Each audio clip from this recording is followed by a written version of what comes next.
Hello दोस्तों, welcome to only IAS. जब भी एक एस्पिरेंट यूपीएससी के लिए प्रिपरेशन कर रहा होता है तो चाहे एज अ बिगिनर हो या फिर उसने मल्टीपल अटैम्प्ट्स दे रखे हों, तो एज एन एस्पिरेंट कभी ना कभी ऐसा टाइम डेफिनेटली आता है जब हमारा कॉन्फिडेंस थोड़ा लो हो जाता है। आज के वीडियो में मैं यही डिस्कस करने की कोशिश करूंगा कि किस तरह से आप कॉन्फिडेंस के थ्रू यूपीएससी के अंदर अपने सिलेक्शन के चांसेस को इम्प्रूव कर सकते हो। साथ ही साथ मैं आपके साथ ये भी डिस्कस करूंगा कि जब भी हमारा कॉन्फिडेंस नीचे चला जाता है तब उस टाइम हम क्या क्या चीज़ें कर सकते हैं जिसके थ्रू हम सेल्फ कॉन्फिडेंस को इम्प्रूव कर पाएँ, साथ ही साथ उस चीज़ को अपनी लाइफ के अंदर पॉजिटिवली इम्पैक्ट भी कर पाएँ। काफ़ी बार क्या होता है कि हम हार्ड वर्क पे तो बहुत ज़्यादा फोकस देते हैं, बट उन हार्ड वर्क की वजह से भी ना कभी कॉन्फिडेंस नहीं आ पाता।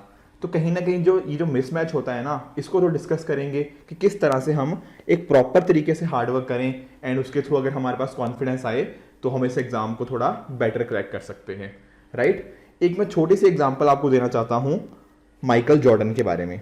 देखो, आपको सभी को माइकल जॉर्डन का नाम पता होगा। ये एक बहुत ही फेमस बास्केटबॉल प्लेयर थे। बट क्या आप ये जानते हो कि जब वो अपने हाई स्कूल के अंदर थे तब उनको बोल दिया गया था कि आप में तो बास्केटबॉल खेलने का स्किल ही प्रेजेंट ही नहीं है, आप तो बास्केटबॉल खेल ही नहीं सकते, आप इतना खराब खेलते हो। बट क्या माइकल जॉर्डन इस बात से निराश हुए? देखो, निराश तो डेफिनेटली हुए, पर उन्होंने अपने सेल्फ कॉन्फिडेंस को ख़त्म नहीं होने दिया। उन्हें पसंद थी ये गेम, वो चाहते थे इस गेम में एक्सेल करना। इस वजह से ये जो इनको सेटबैक लगा था ना, इसकी वजह से उन्होंने अपनी लाइफ इससे डिफाइन नहीं होने दी। उन्होंने अपनी लाइफ अपने दम पे डिफाइन करी। और क्या यूज़ किया? वहाँ इंपॉर्टेंस थी उनके अंदर के सेल्फ कॉन्फिडेंस की। वो कॉन्टीन्यूसली इस डायरेक्शन में वर्क करते रहे, अपने आप को बेहतर करते रहे। इससे उनका self discipline and self confidence improve होता रहा एंड ओवर द टाइम वो बास्केटबॉल के one of the finest players निकल के आए। उसी तरह से आप जानते हो अभी रिसेंटली आईपीएल कंडक्ट हुआ, राइट। कितने सारे नए नए प्लेयर्स आए, जैसे रजत पाटीदार का देख लो, राइट। पहले वो अनसोल्ड गए थे, बट ओवर द टाइम उन्होंने इतना अच्छा अपने आप को इंप्रूव किया, अपनी कॉन्फिडेंस रखा, अपनी एबिलिटीज को और इंप्रूव किया एंड इसके थ्रू वो अपने पूरा एक्सेल कर पाए थ्रू आउट द आईपीएल। तो आप समझ रहे होंगे कि किस तरह से डिफरेंट फील्ड के अंदर ना सेल्फ कॉन्फिडेंस की इंपॉर्टेंस होती है।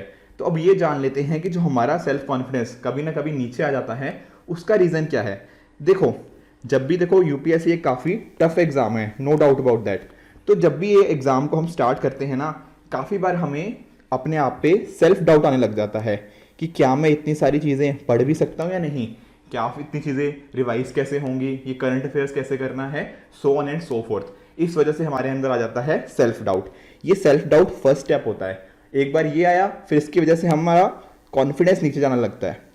जैसे कि मान लो आपने कुछ मॉक टेस्ट दिया एंड मॉक टेस्ट के अंदर स्कोर अच्छा नहीं आया, तो वहाँ से कॉन्फिडेंस नीचे आया। अब कॉन्फिडेंस नीचे आने की वजह से हम प्रॉपर तरीके से प्रेपरेशन नहीं कर पाते, राइट। और प्रेपरेशन जब अच्छे से नहीं होती तो एग्जाम में अच्छी परफॉर्मेंस नहीं दे पाते। परफॉर्मेंस जब अच्छी नहीं हुई तो वहाँ से आता है फेलियर एंड फेलियर जन्म देता है फिर से किसको? सेल्फ डाउट को। तो एक तरह से ना ये एक साइकिल या एक लूप सा बन जाता है एंड कंटिन्यूसली आप इस लूप में फंसते चले जाते हो। तो हमें क्या करना है? हमें इस साइकिल को किसी ना किसी तरीके से तोड़ना है। तो कहीं ना कहीं जो हमारे अंदर डीमोटिवेशन आ रखा है, या फिर सेल्फ डाउट हम कभी करने लग जाते हैं, या फिर लैक ऑफ सेल्फ एस्टीम हमारे अंदर होता है, इन सारी चीज़ों को कहीं ना कहीं हमें इन चीज़ों को दूर करना है ताकि ये इंश्योर किया जा पाए कि हमारे एक कंसिस्टेंसी के थ्रू हम एग्ज़ाम को क्रैक करें। और जब मैं बात करता हूँ देखो कंसिस्टेंसी की, एक एग्जांपल से समझना। मान लो एक पर्सन है, उसको ये पर्टिकुलर स्टोन को तोड़ना है, राइट। उसने मान लो 99 टाइम्स हैमर के साथ इस पर्टिकुलर स्टोन को हिट किया, पर 99 टाइम्स में ये स्टोन नहीं टूटा और 100 टाइम में जब इसने डाला तब ये स्टोन टूट गया। तो क्या इस केस में ये बोल सकता हूँ कि जो 99 अटैम्प्ट्स थे इनका कोई रोल ही नहीं है, ये बिल्कुल ही कुछ भी, इसका कोई इंपॉर्टेंस ही नहीं है 99 की, एंड सिर्फ और सिर्फ इंपॉर्टेंस किसकी है? 100 की। कैसा बोलना ठीक है? देखो नहीं, ये 99 ने ना एक तरह से बेस तैयार किया, उस पर्टिकुलर जो स्टोन था ना उसको एक तरह से वीक कर दिया, थोड़े से माइनर उसमें से आपको चीज़ें दिखने लग जाएंगी। और जब 100 के अंदर उसने स्टोन को तोड़ दिया, ये तो बस उसको फाइनल रिजल्ट दिखा यहाँ पे, पर पूरी की पूरी मेहनत कहाँ पे हुई? इन फर्स्ट के जो 99 स्टेप्स के अंदर थी। तो यही सेम चीज़ ना आपको अपने प्रेपरेशन में भी दिखेगी। काफ़ी बार क्या होता है, हम चीज़ें पढ़ते रहते हैं, हम पूरे अपने अंदर से हार्ड वर्क तो देते हैं पर हमें रिजल्ट नहीं दिखता, और यही रिजल्ट जब नहीं दिखता तो उस वजह से हमारे अंदर सेल्फ कॉन्फिडेंस जो होता है वो ख़त्म होने लग जाता है। पर तभी हमें नहीं रियलाइज़ होता कि हम अपने जो रिजल्ट के काफ़ी ज़्यादा करीब थे। तो कहीं ना कहीं ज़रूरत किस चीज़ की है, कंसिस्टेंसी की। और कंसिस्टेंसी साथ ही साथ हम अपने आप को इम्प्रूव जब करने की बात करते हैं वो कैसे होगा, वो होगा थ्रू अंडरस्टैंडिंग वीक एरियाज। एक एग्जाम्पल से अगर मैं समझाऊं, देखो कुछ दिन पहले ना एक स्टूडेंट मेरे पास आया एंड उसने मुझे बोला कि सर मैं ना आंसर राइटिंग प्रैक्टिस में ना बहुत ही ख़राब हूँ, मुझे बहुत ही ज़्यादा डर लगता है आंसर राइटिंग प्रैक्टिस से। तो मैंने उसको पूछा कि अभी तक आंसर्स तुमने लिखे कितने हैं टोटल, तो उसका आंसर पता क्या था, उसने बोला कि मैंने कोई भी आंसर नहीं लिखा। और उसने मुझे बताया कि सर एक्चुअल में क्या होता है कि जैसे ही मैं पेन उठा के लिखने लगता हूँ ना, तो मेरे से आंसर लिखा ही नहीं जाता, मुझे समझ ही नहीं आता कि क्या लिखना है, मैं डरता हूँ कि कितना टाइम लग जाएगा, क्या मैं गलत तो नहीं लिख रहा, so on and so fourth. पर कहीं ना यही चीज़ पे हम गलती करते हैं। होता क्या है, मान लो आपने आज फर्स्ट आंसर लिखा, हो सकता है आपको पहला आंसर लिखने में अंदर आधा घंटा लग जाए, पर कल तो आप थोड़ा बेटर लिखोगे ना, कल को शायद 28 मिनट में लिख दोगे, परसों आप 25 मिनट में लिख दोगे, फिर शायद 1 या 2 महीने के बाद आप इस क्वेश्चन को 10 मिनट के अंदर आंसर कर दोगे, एंड उससे भी कम टाइम में फर्दर। तो कहीं ना कहीं यहाँ पे आपने एक चीज़ नोटिस करी कि क्या ज़रूरत थी कंसिस्टेंटली मेंटेन करने की, डेली आपको अपने टारगेट सेट करने की, अपने जो वीक एरियाज थे उनको समझने की एंड कॉन्स्टेंटली उनको इम्प्रूव करने की। But on the other hand हम लोग करते क्या हैं, हम वीकनेस को अपनी भूलते जाते हैं, कोशिश करते हैं कि वो चीज़ ना ही आए। बहुत सारे लोग होंगे आप में से डेफिनेटली जो आंसर राइटिंग प्रैक्टिस में बिलीव ही नहीं करते कि छोड़ो इसको क्या करना है, मैं एग्जाम में जाके कर लूँगा, और यही हमारी सबसे बड़ी गलती हो जाती है। उसी तरह से जब मैं बात करता हूँ प्रीलिम्स की, तो प्रीलिम्स के अंदर भी काफ़ी बार हम मॉक्स से डरते रहते हैं कि मॉक्स में नंबर कम आ गए तो क्या हो जाएगा, राइट। तो यही चीज़ें नहीं करनी, हमें कंसिस्टेंटली अपने आप को इम्प्रूव करते जाना है, अपनी मिस्टेक्स को पिन पॉइंट करना है। मिस्टेक्स को पिन पॉइंट करोगे, वीकनेस आइडेंटिफाई हो जाएंगी, वीकनेस आइडेंटिफाई होने के बाद उनको थोड़ा बेहतर काम करते रहोगे, उनके ऊपर एक अच्छी सी स्ट्रेटजी बनाओगे, एंड अकॉर्डिंगली उस बेसिस पे जो आपका खोया हुआ सेल्फ कॉन्फिडेंस था ना वो वापस आएगा। एंड यही सेम चीज़ सेल्फ कॉन्फिडेंस जब आ जाता है तब वो आपके एग्जाम में परफॉर्मेंस के अंदर रिफ्लेक्ट भी होती है। काफ़ी बार ये देखा गया है कि जब हम मान लो ना एमसीक्यूज प्रैक्टिस कर रहे होते हैं, तो एमसीक्यू के अंदर जैसे डिफरेंट टेक्निक्स तो हम सीख लेते हैं कि अच्छा एलिमिनेशन को इस तरह से यूज़ करना है, पर उनको कभी यूज़ नहीं कर पाते।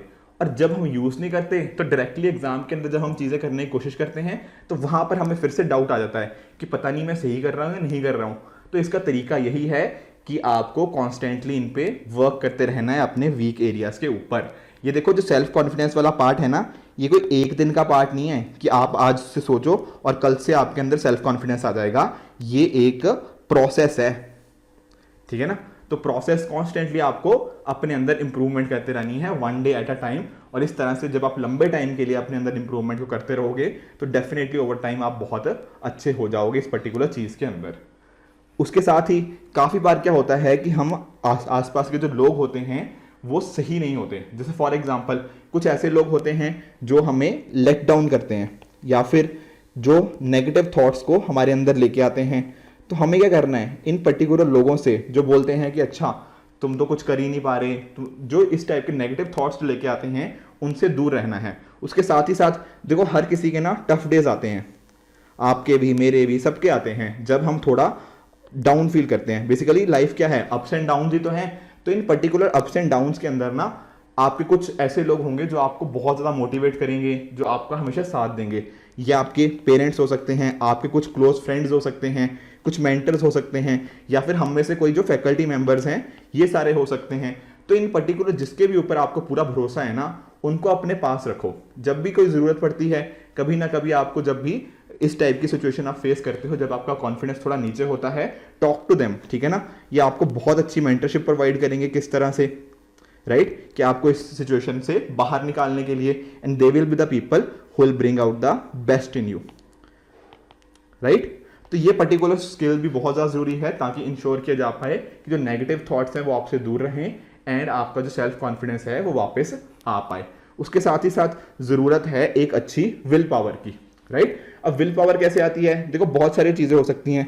कुछ लोग जैसे मेडिटेशन को ट्राई करते हैं, तो मेडिटेशन के थ्रू भी आप अपनी विल पावर को इम्प्रूव कर सकते हो।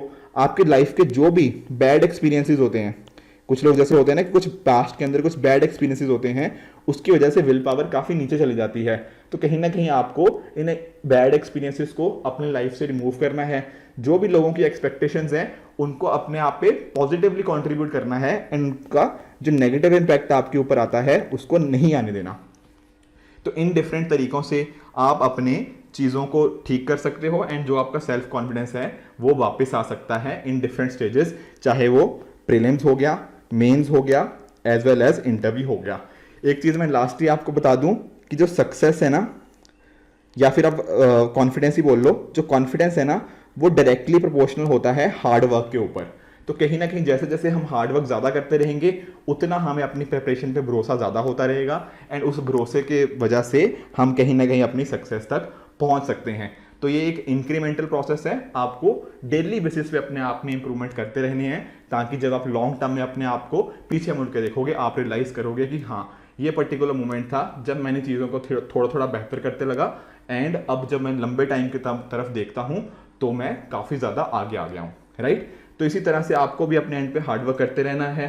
सारी चीज़ें जो मैंने बताई वो कोशिश करनी है कि आपको किस तरह से इंप्लीमेंट करके अपने कॉन्फिडेंस, अपने हार्ड वर्क, अपनी परसेवरेंस को आप बेटर बनाते रहो, ताकि आने वाले दिनों के अंदर आप अच्छे से एग्जाम को क्रैक करो एंड अकॉर्डिंगली अपने माता पिता का नाम रोशन करो, right friends. So this is it for this video, keep working hard, goodbye and good luck.